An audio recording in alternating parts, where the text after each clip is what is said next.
Suatu pagi di RW 007 Jalan Hibrida 4, Kota Bengkulu, tampak warga dengan aktivitas seperti biasanya, tanpa memikirkan kejadian alam yang akan menimpa mereka.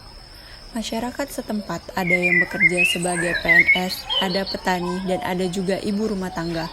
Untuk mencari nafkah keluarganya pada hari itu, masyarakat sedang beraktivitas seperti biasanya.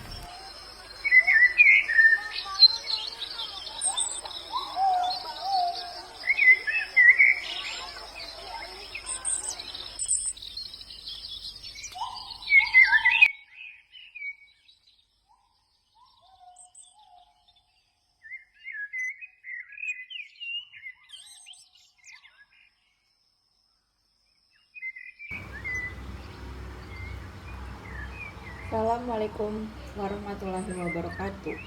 Warga RW 007, sesuai janji kita kemarin, ada seorang mahasiswi dari keperawatan ingin membantu kita dalam menangani keadaan banjir yang sering terjadi. Ade ini akan mensosialisasikan bagaimana cara pencegahan banjir dan bagaimana jika terjadi banjir pada daerah kita ini. Baiklah, tidak usah berlama-lama, kepada Ade saya persilakan.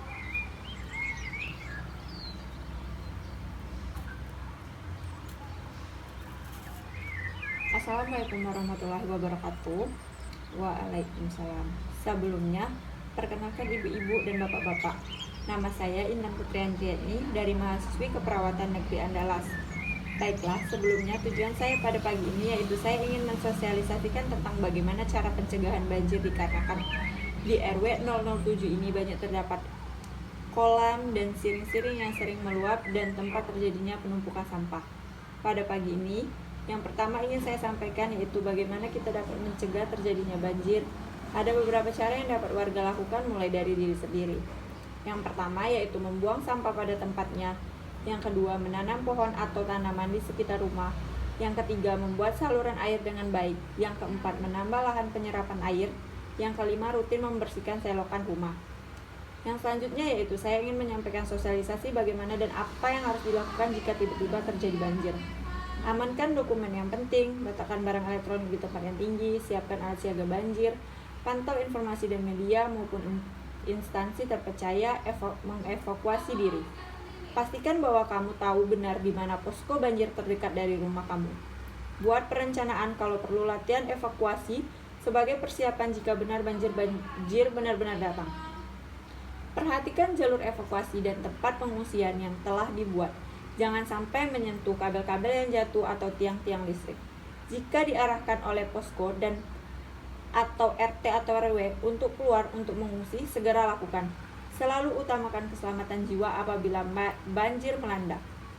Apabila terjadi kerusakan pada barang-barang, itulah tadi penjelasan yang dapat saya sampaikan. Apakah ada dari warga-warga yang ingin bertanya? Tidak ada, Sus.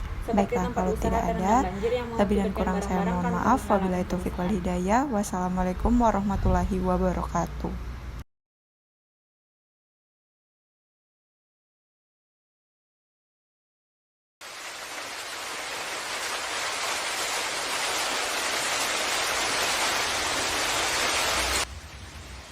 Selama 3 hari berturut-turut terjadi hujan lebat.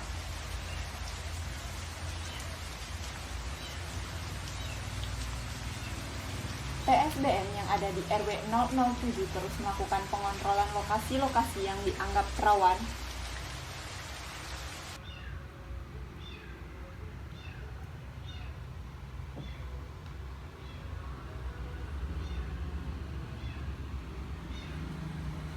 pada tanggal 11 Agustus 2021 sekitar jam 08.08 WIB, tampak dari jalan raya, sungai, dan saluran irigasi sudah terlihat penuh dan membawa materi-materi kayu kecil serta sampah-sampah.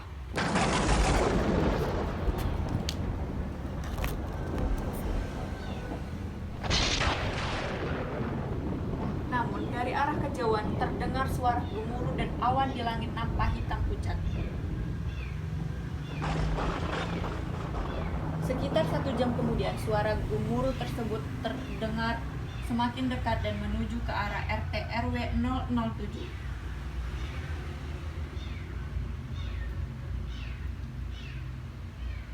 Aliran air sungai semakin tinggi dan deras, bahkan sudah meluap ke permukaan. Menyadari tanda-tanda tersebut, sejumlah warga segera bersiap-siap untuk melakukan pengungsian ke tempat yang aman.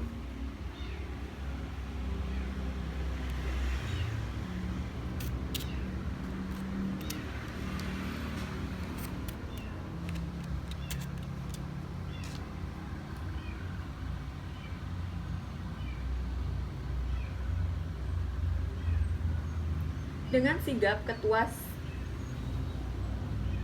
Tim Siaga Bencana RW 007 TSBM dan beberapa warga menginformasikan fenomena tersebut kepada Ketua RW bahwa air sungai sudah naik serta meluap ke permukaan jalan raya dan membawa material sampah kayu dan batu.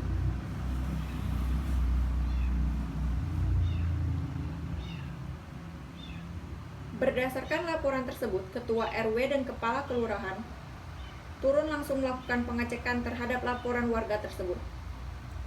Berdasarkan hasil analisa cepat Kepala RT, RW, dan Kepala Kelurahan, segera menghimbau kepada masyarakat untuk segera mengungsi dan warga tidak usah panik.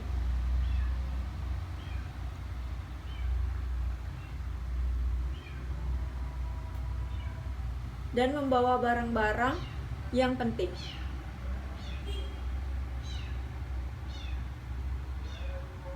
Curah hujan yang tinggi mengakibatkan debit kolam dan siring naik.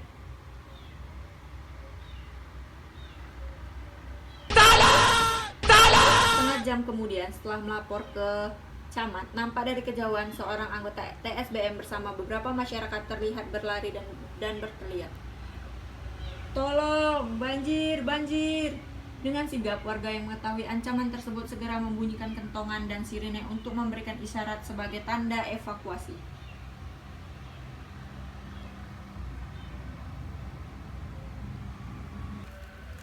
Seketika, suara desa menjadi ricuh dan panik. Kacau, warga dan anak-anak guru sekolah yang mengetahui tanda bahaya masjid tersebut segera melakukan penyelamatan dan mengungsi ke tempat yang dianggap aman.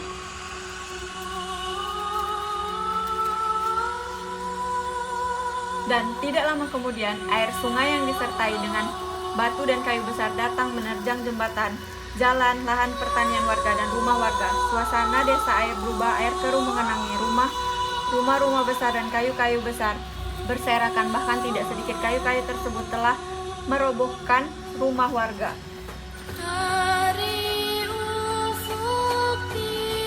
Masyarakat segera menuju ke titik kumpul di masjid, lapangan maupun tempat-tempat yang lebih tinggi.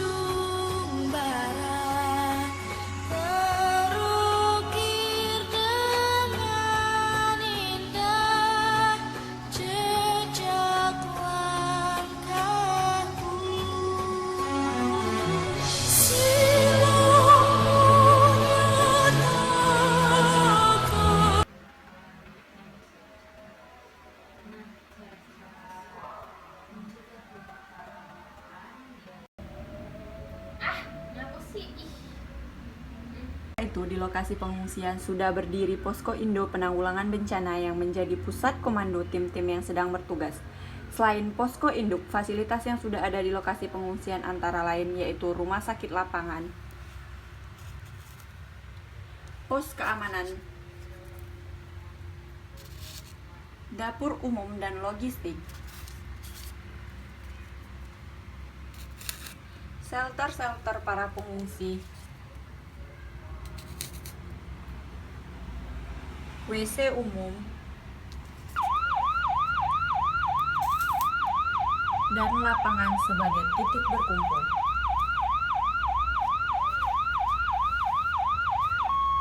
Lalu lalang ambulans yang sedang memobilisasi korban bencana dan tim kesehatan.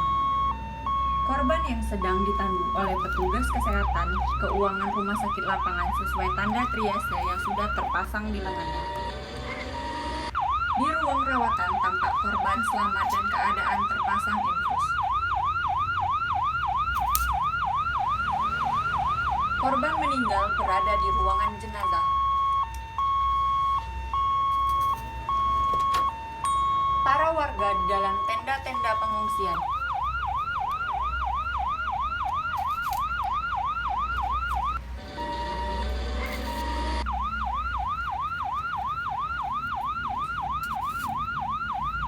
Ada juga petugas di dapur umum yang sedang memasak.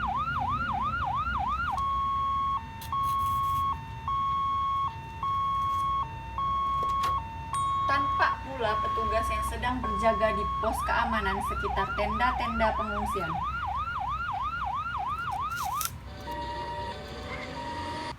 Para pengungsi sedang antri di depan WC umum.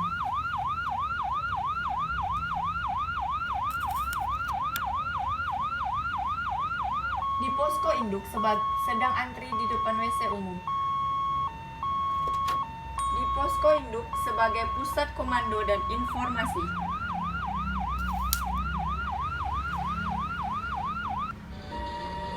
Tidak sedikit pula warga yang berkumpul di lapangan. Beberapa hari pasca kejadian banjir, intensitas air sudah mulai menurun dan kembali normal. Banyak warga yang beranjak kembali ke rumahnya masing-masing untuk berbenah hal yang sedikit saja masih bisa bertahan di lokasi pengungsian.